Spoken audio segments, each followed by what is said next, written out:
the Reformation didn't come to Brazil until the 1950s, 60s. And so the Catholic Church was able to maintain their monopoly down in Brazil for hundreds of years after that. And while the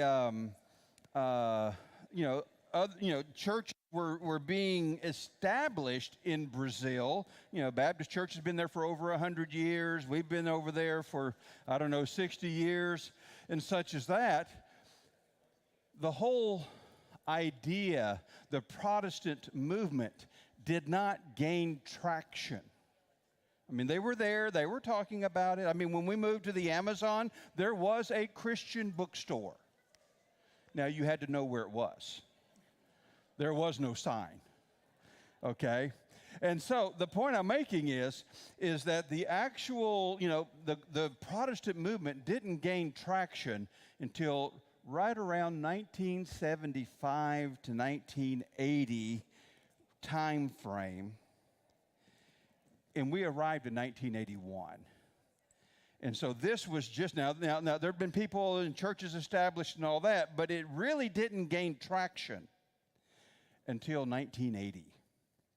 Imagine being there for the Reformation. Imagine being there for the euphoria of discovery.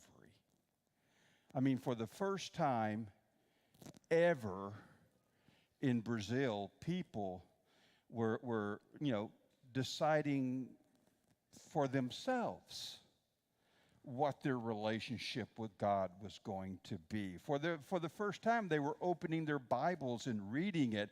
For the first time, they had an option. And to be there and to minister, that's like a once-in-a-lifetime opportunity. People were so excited. People were discovering, faith for themselves for the first time. I've had people, I'm thinking of a specific lady who came up to me after she did our public class, okay? We would do public classes. We'd have, anything from Jehovah's Witnesses to 14 Shades of Pentecostals to, a handful of, Catholics, in the class, all trying to rip each other's throats out, and I'm here saying, no, we're not ripping people's throats out in here, okay? But the point is the thrill of discovery, the euphoria of discovery. And to be there for that. It was like, awesome. Okay, opportunities here that frankly, I wish I could do it again because I would do it differently. Okay, so now here's the cool thing. That's a once-in-a-lifetime opportunity. Or is it? Actually, we left Brazil after our first 10 years. And we ended up, because the Iron Curtain fell and all mission work was going to Eastern Europe for 20 years. And so we decided we'll just roll with that, okay? We wanted to return to Brazil, but nobody wanted to send missionaries to Brazil. Eastern Europe had all the sizzle. And so we ended up going to Estonia, where for the first time in 2 generations, people were allowed to read their Bibles and speak openly about faith again. Because during the Soviet times, you didn't do that. And so we had a second bite at that apple, right?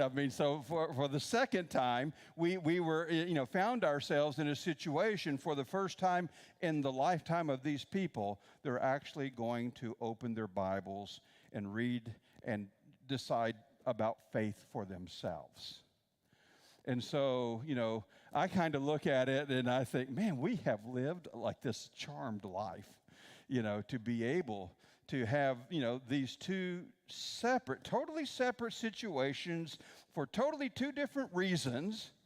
But in both cases, we were able to help people, if you would, encounter God and come to faith when for generations that has not been an option.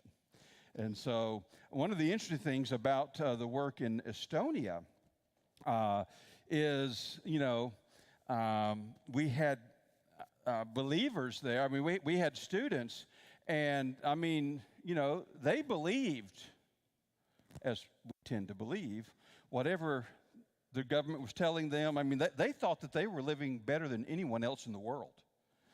And they believed that they had proven 100 times over that God doesn't exist. And so, one particular lady, she was, I was meeting with her a couple times a week. She was a history teacher in Russia, which, by the way, history teachers are the point of the sword.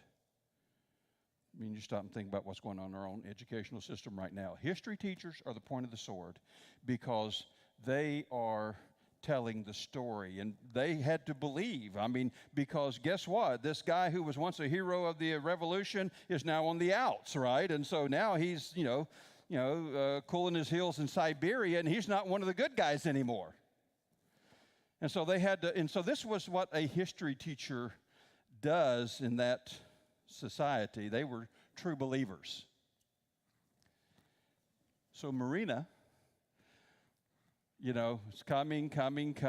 And I told Cheryl, I said, look, I'm going to have to cut Marina loose. I think she just wants to debate. I said, I've got other people who would value this time more, who would get more out of it, who, are going to come to faith Marina just wants a debate. So I went that day, I already told Cheryl, cutting Marina loose today. Oh, you have little faith, right? And so, here I am. I'm already thinking, I've already kind of practiced how we're going to go about this, right? Because we've been meeting now for I don't know how many months. And so we're halfway through with our class, and she stops and she says, do you have any idea how hard this is? I'm thinking, well, did I say something wrong? Look back at what I'm talking about. No, do you know how hard it is to come here every week only to find out that everything you have believed is a complete lie? And here I am sitting there going, I said, oh, Lord. Okay, Lord, I get it, okay. And so Marina didn't get cut that day. But again, and by the way, where do these opportunities exist? On the mission field. And so, we kind of feel like, we have lived in interesting times and been in interesting places right where the gospel was so sorely needed. And so, anyhow, I just thought I would mention that to you, because both in Brazil and Estonia, if you would, for the first time in generations, the gospel was being preached. And I don't know whether you know this or not, but Brazil today is probably the hottest place in all of the world for mission work. Brazilians are sending missionaries to the United States now. Okay? They're sending missionaries here. So just interesting thoughts. So let me just kind of back up a little bit. I mean, I'm just kind of filling in, and I didn't want to mess up Dale's class on the covenant, so I just decided I would do kind of a little something different. But I just want to, as I mentioned, I was going to do a couple classes on spirituality. And last week I mentioned that spirituality isn't necessarily something that we talk a lot about. Okay? Protestants don't talk a lot about it. And again, I literally did not even understand that, had not perceived that until last year. When, as I started working with this seminary down in Brazil, School of Preaching down in Brazil, that, okay, we're going to start with the spirituality of the students. And so, I would say that my background is probably equal to your background in terms of values, ideals, and the thoughts that formed my notions of God. I was raised back in the church in the 70s for the most part. And I'm the typical product of being raised in the church and our training programs. And so, I was raised in the middle of the road Church of Christ, not archly conservative and definitely not progressive, so middle of the road.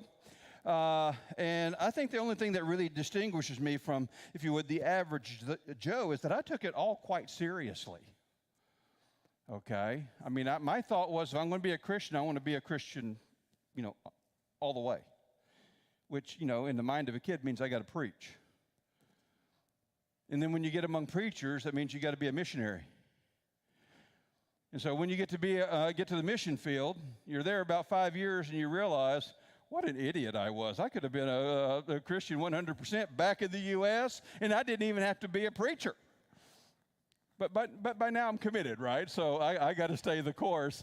And that was the one thing, that was the one caveat about how I viewed faith, is that, I'm going to be all in on this thing, okay? I believed enough of it that, I wasn't going to pay it lip service. And secondly, today, a lot of my thoughts on God have been influenced, as you might expect, by 20 years of mission work. And so, in the church, we generally think in terms of liberal and progressive, and I kind of think we need another category.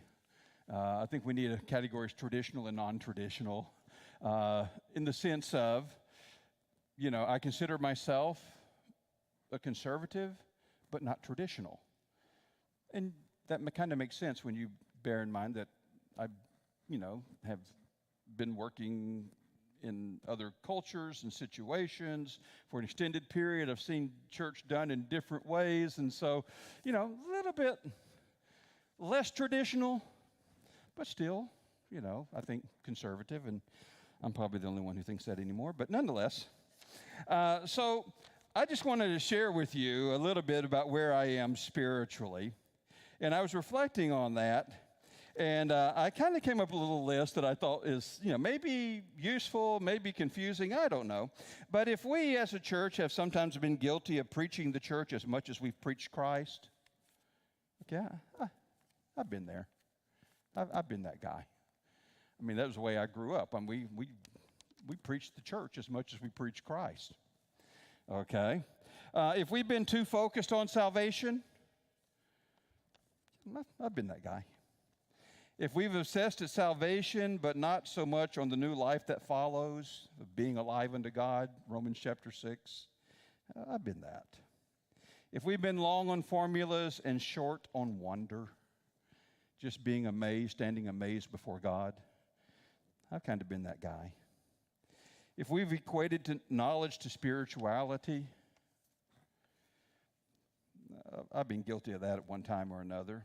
If we've had a pathological need to be right, to win an argument, okay, I've been that guy. If we've been too rational, if we've kind of wrung out all the mystery of any relationship with God,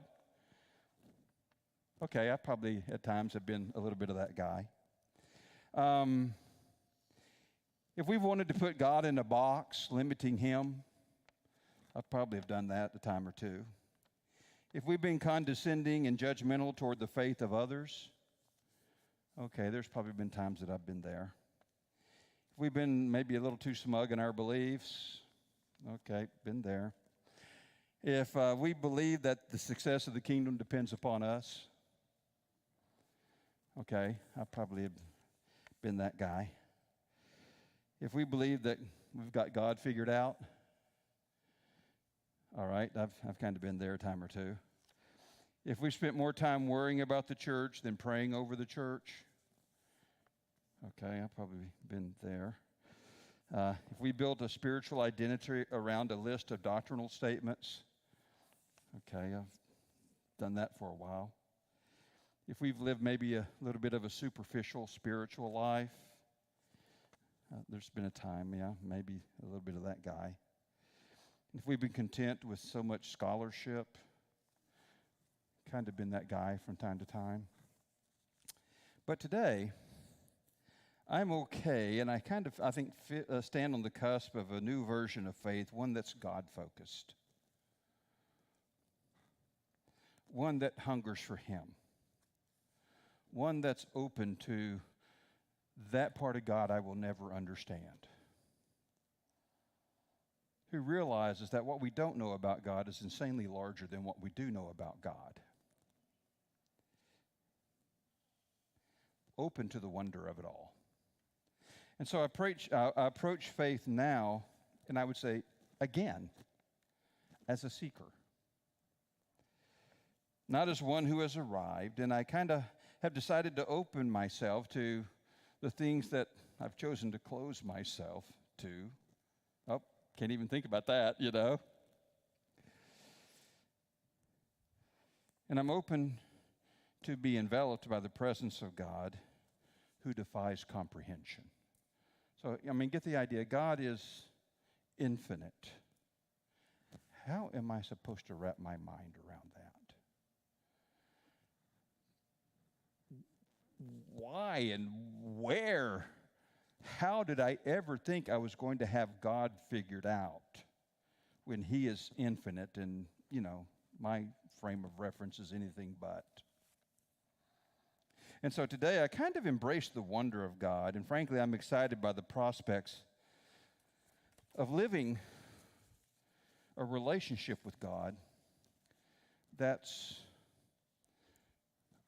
what I hope is, you know, kind of standing on the shoulders of our typical thoughts on God and realizing that God is so much more than what we maybe have allowed Him to be.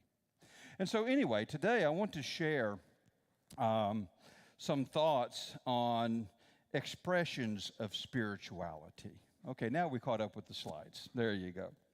All right. And again, not that we speak a lot about it. And so today I just want to share with you what are the traditional expressions of spirituality that I think have a place in our lives and in our calculations, okay, as we kind of reflect a little bit on God and what God desires in our lives. And so I'll just start with a couple expressions of spirituality. The first couple are silence and solitude.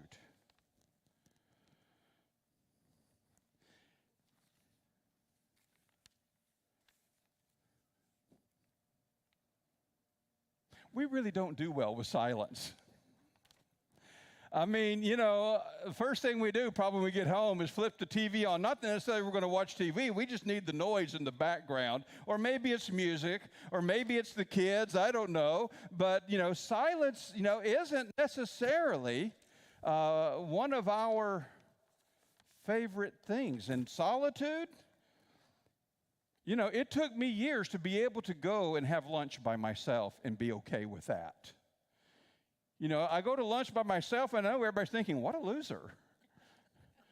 You know, poor guy, he's eating by himself, and they don't know that I'm over there having a party, you know. I finally got comfortable with solitude. And the point I want to make is that, you know, this is a discipline that has long been recognized as an essential part of spirituality as we isolate ourselves from God and the world's concerns and the hustle and bustle and all that is urgent about life. And I can promise you, life has never been more urgent and more, you know, rush than it is right now. I mean, hang on, I got one. You are connected all the time. One of the most fundamental aspects of spirituality is disconnecting from the world in order to connect to God. And you are like a red-headed stepchild if you even mention that. That is just not who we are. That is not our reality. But you know what? There's still virtue in it. Let's look at the next one. Fasting. And the idea behind fasting, I mean, you know, we're definitely not into fasting, obviously. And yet, to interrupt natural, normal patterns of life, things we always do, this normal cycle to concentrate on God, that has go back into the Old Testament, it was actually required. Why? Was like God anti-food? No. He just recognized that there's value in, breaking the pattern, breaking the mold so that you can concentrate on Him. Next one, humility. Yes, ma'am. Before you move on, I was just going to suggest that we need to think more broadly about fasting. Mm-hmm. That especially in our busy lives, it's not just about food. I know with young families, many of them have made the choice to have one night a week where it's no devices.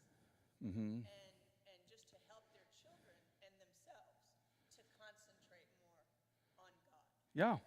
Yeah, fasting's not just, carbs. Fasting is, and that's why I use the idea of cycle of life, okay? Because, and I'm thinking, some of our kids have made that choice. Hey, there's just going to be, a day a week that, we get home and all the devices go in the drawer and, we're going to talk to one another, we're going to connect, whatever. We're going to have some time with God as a family, whatever. And, but the point, and that was the point of fasting, was whatever the normal cycle is, just part of life and living, nothing more natural, normal, necessary than eating a meal at the end of the day, beginning of the day, the middle of the day. As my Canadian friend once says, you Americans eat by your watches, not by your hunger. Okay, guilty. But nonetheless, the idea that, to nurture a relationship with God, maybe there are times to not do what I would typically, normally, naturally do and devote that time to Him. Maybe there's a reason we don't talk a lot about spirituality. Yeah, maybe we don't like some of the, options. I don't know. Humility. And so here, the practice of humility is a classic manifestation, expression of spirituality. And so I'm comparing that with our normal, default human tendency to be self-seeking, self-promoting, self. I need to win, need to come out on top. I need for my thoughts to persevere. I need to win the argument. As compared to humility, where I like, I can't think of who said it now. It says, humility is not thinking less of yourself, it's thinking of yourself less. So the practice of humility. And then lastly, simplicity. Interestingly, a lot of stuff has come out about simplicity in the last 10 years.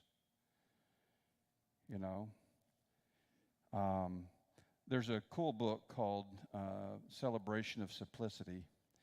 And what really made me a fan of the book, first chapter, he said, simplicity is not simple. Our natural tendency is to kind of, let me give you a one-size-fits-all, practice of simplicity. And the guy said, no, what's simple for you is not simple at all for the next person. You got to figure out what simplicity implies in your life. So I was a fan right from that first page because I thought, okay, well, at least he recognizes that, one size doesn't fit all. And, we're not just trying to hand off a formula here. We're trying to actually create an ethic where we realize that living a simpler life might be a more fulfilling life. Because sometimes our possessions possess us instead of us possessing them. Anyhow, these are some of the, basic traditional expressions of spirituality. Silence, solitude, fasting, humility, simplicity. And then we go to the next slide and we see charity. Okay? This is kind of like King James charity, whereas in more modern translations, love never fails, all these, believes all things, hopes all things. In the King James, it was charity. And the idea is in charity, we are being not just generous, but we're being generous with a purpose. Okay? And so we're seeking and promoting the well-being of others above our own desires. Okay? Constant prayer. I think the question of constant prayer actually comes back to, how we have viewed prayer in the sense of, kind of prayer is how I let God know what I'm needing. Prayer is kind of how God gets my shopping list. Okay? As compared to, prayer is communicating to God much more than whatever it is that's on my agenda. But connecting to God so I can, among other things, relate to His agenda. And in that process, I open my life to those around me.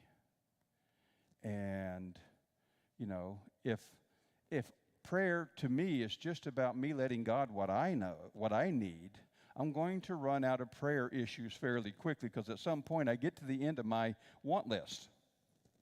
But when I realize that prayer is as much about, the glory of God, seeking God, communicating the needs of others to God, intercession for others, all right, praise to God, and there's a whole lot more to it, then all of a sudden I have endless fodder for my prayer life.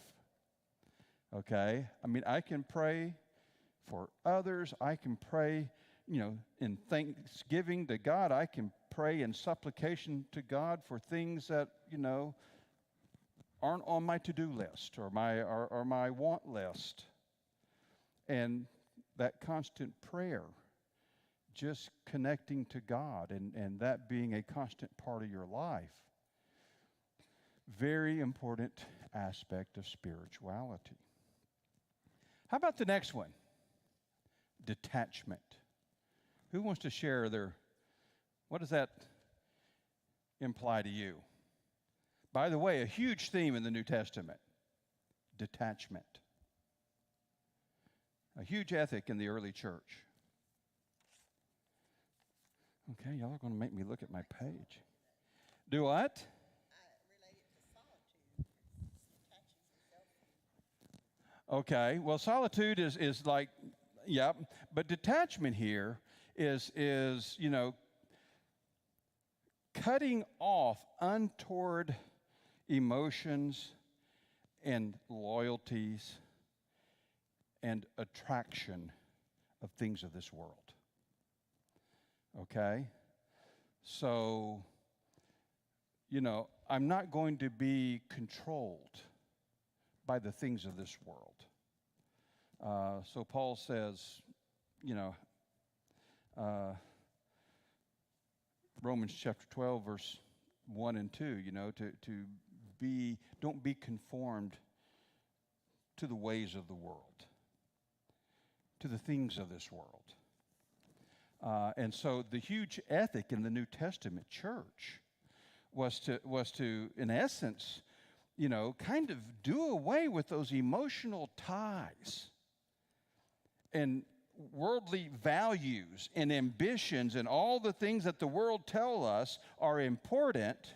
We want to cut those ties, detachment, so that our tie to God and our loyalty to God and we have space to connect with God more because we are less connected to the world. In the early church, that was a huge, huge ethic. Okay?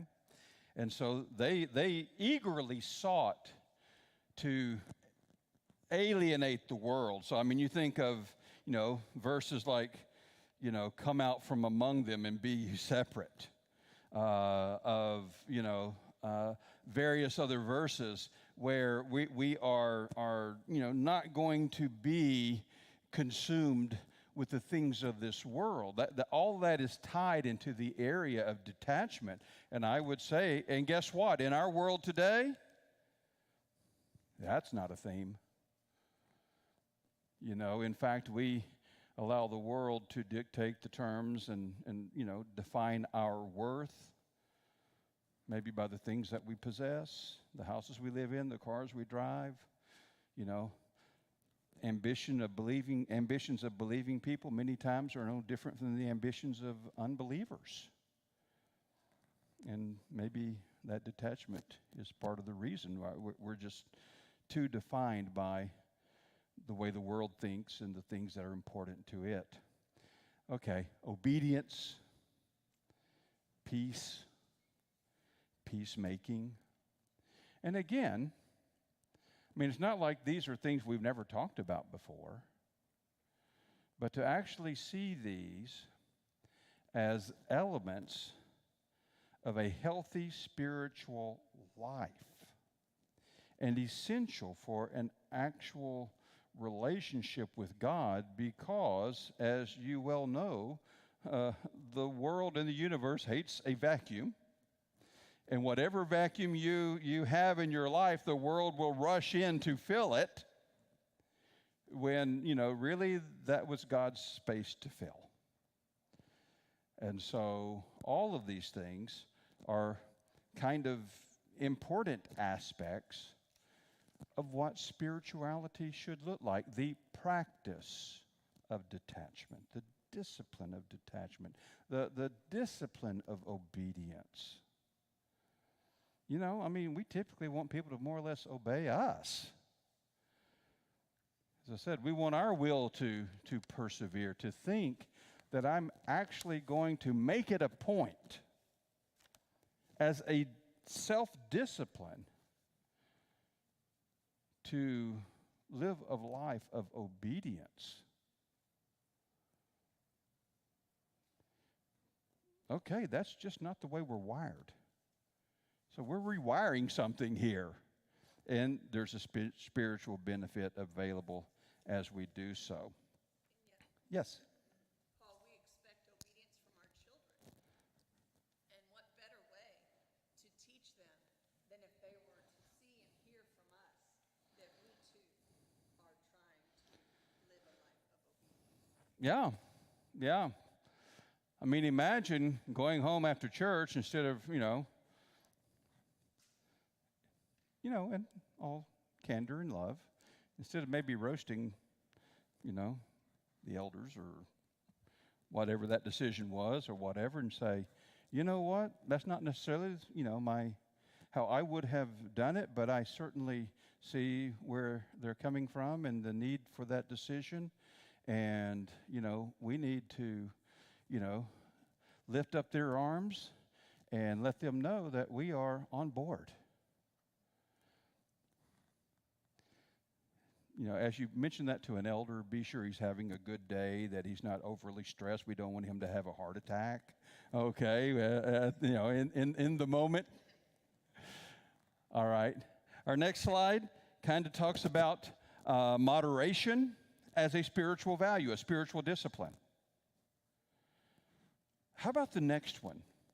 Community. Even at church, a lot of times we kind of come to church because, we got this vertical relationship with God, and I kind of have to do a little maintenance here on my vertical relationship with God because this is all about me and God. Okay, not so much. Okay, our faith and our relationship to the church is probably the most important thermostat, not thermometer, thermostat, sets the temperature in our spiritual life. In that, I value, I love, I treasure the relationship that we share in Christ. By the way, even when we don't agree. Yes, ma'am. Well, I've heard it said that many times that new Christians are more likely to stay in the faith the more relationships they have in the community of the church. Absolutely. And I think that that community of fellowship is really important because it's to become a part of the family is really, I think, the essence of what God wants us to do. Okay, if you didn't hear her, and for people who may be watching online, she said, you know, the I guess conventional wisdom would be that a new convert has more likelihood to remain faithful in the church the more relationships he has, the greater the sense of community. Absolutely. You know, I can tell you, having, you know, kind of, you know, gone through a school of preaching kind of scenario, what made me strong in my faith was not the knowledge that I gained, but the fact that I was surrounded by people who were committed to the Lord. And in that community that I had with them, and as we shared our dreams for the kingdom together, and as we shared, you know, our sacrifices, and if you would, the price we paid to be there. You know, one of my colleagues was a CPA, very successful. His family told him, "You are an idiot. What are you thinking?" Because he was going to leave his profession, which had made him very successful and, you know, at least at that point in his life, fairly affluent, to go and preach. And his family said, you know, that's good for somebody who doesn't have another option, but that's not you. It's Carl and Diane, right? Anyhow, how about the next one, listening? And here the idea is listening to, discerning the presence and will of God. I mean, hey, listening to others is no small discipline in itself, and there's a lot of people who could really be blessed if they could just find someone who would listen. And so I don't want to diminish that. But the idea that, you know, a lot of times we're okay to kind of let God know where we're coming from. And the whole idea of listening for God just kind of like, not really sure what that looks like. And by the way, I'm pretty sure until you do it, you're not sure what it looks like. Poverty.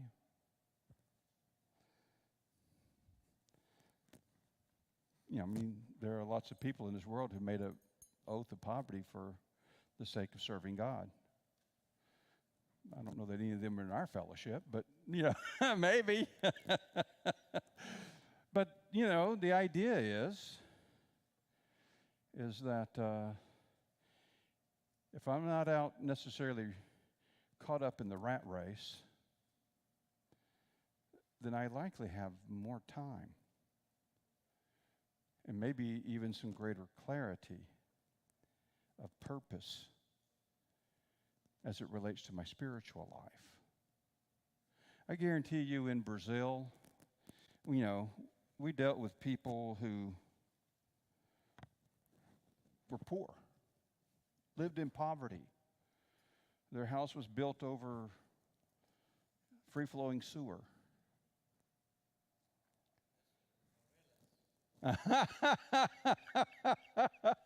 He knows. I've been there, done that, got the t-shirt. And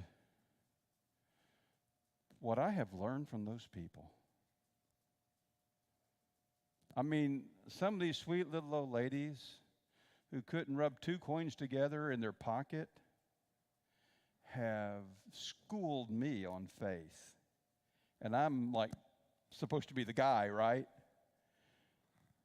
And I can't tell you how many times, you know, well, I'll just put it, James said it, right? The Lord has chosen the poor to be rich in faith.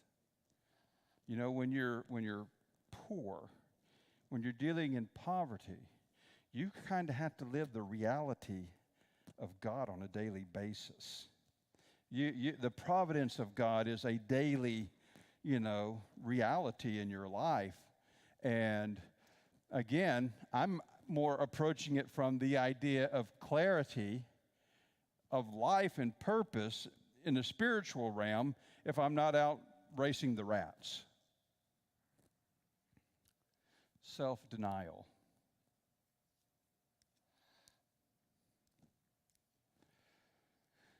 Unless someone takes up their cross, denies themselves, takes up their cross, and follows me, they are not worthy of me. That is the price of admission.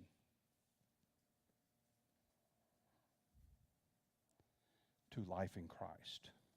It's not the graduation. We kind of think like, I'm working on that.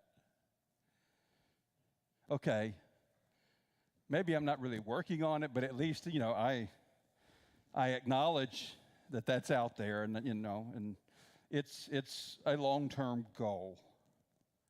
That whole self-denial thing. That's not how Jesus presented it at all. It is the price of admission. You know what I mean by that, right? You don't get to go in if you don't pay the price of admission. And so the dying to self, the self-denial, Christianity is not and I know this sounds like so bad in our culture, it's not self-affirming. Going back to my definition of humility, it's not thinking of yourself less. It's thinking less of yourself. No, excuse me. Oh, got that backwards. It's not thinking less of yourself. It's thinking of yourself less. And that's what self-denial is about. Okay? And when I understand that that's not the graduation ceremony, that is the commencement in the sense of this is the price of admission. And that's why it's such an expression of spirituality. When I was looking for a leader on the mission field, the very first thing I looked for was self-denial. Okay, so, he perhaps would come up with a situation, and his default position was, I will, bear the burden of that decision. I will bear the burden of that need. Instead of saying, well, somebody's got to do something. Okay, self-denial is fundamental to who we're called to be. Moderation, community, listening, poverty, self-denial. These aren't the top 10 on anybody's list. Okay? And I'm not expecting necessarily for your life, that you're going to master each of these. I just want to suggest that they ought to be a consideration. And that there's a place for these in each of our lives as we, work on, okay, I've got all the answers figured out. I've got all the formulas, all the I's dotted and crossed to a place where I am working my way toward God one day at a time, maybe one value at a time, and I recognize that all of these maybe have a role to play in it. I need to develop in all of these graces. I'm not saying that that self-denial, that's what defines a Christian. No, it really isn't. It does and it doesn't. It's bigger than that. Okay. Then we have confession, compassion, work, meditation, and mission. Again, I just finished a book on the priesthood of believers, and I talked about a confessional church. Not confession like, maybe the Catholic Church, but the idea, basically the biblical idea, that you confess your sins one to another. Because in confession, we actually are nurturing an important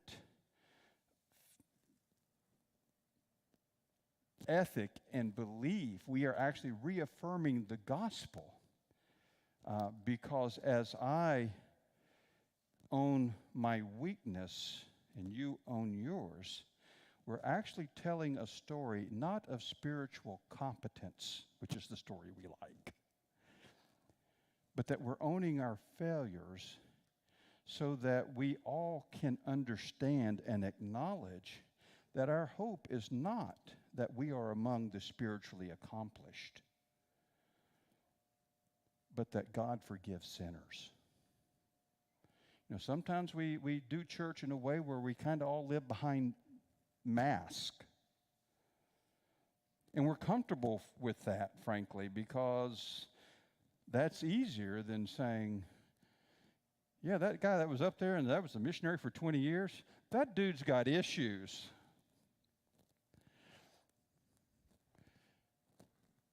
Anyway, I'll let you know when we get that thing published.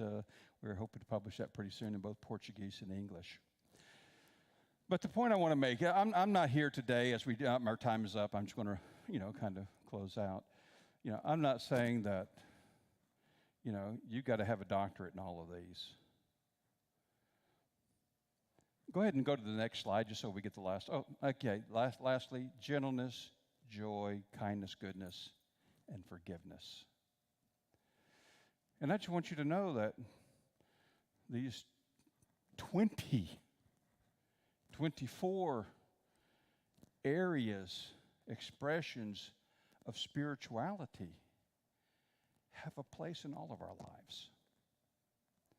And our faith will be enriched. Our fellowship will be enriched to the degree that there's some awareness, concentration, effort, giving in our lives to develop these values and ethics among brothers. Anyway, hey, next week, Dale will be back. We'll be on safer ground. Even though with Dale, I'm not sure we're ever on safer ground. You know what I'm saying? He don't mind telling you where he's coming from. But hopefully, our class the last couple days has just given you a little bit of pause to say, it's not like I didn't know that stuff, but to actually try to start putting some of that in practice and to actually, be aware and committed to those values can only bless, the body and be a blessing in my own life as I seek to bless others. Okay. Oh, by the way, and here's our other option. This is kind of our default place. Knowledge is spirituality.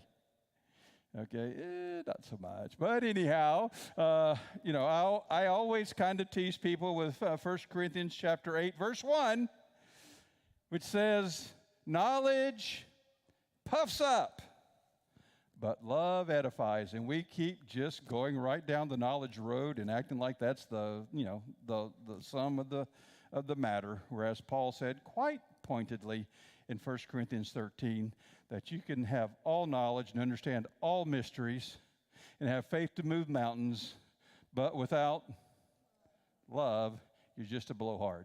So anyway, you heard it here first, right? That's not exactly the way Paul put it, but that's the sum of it.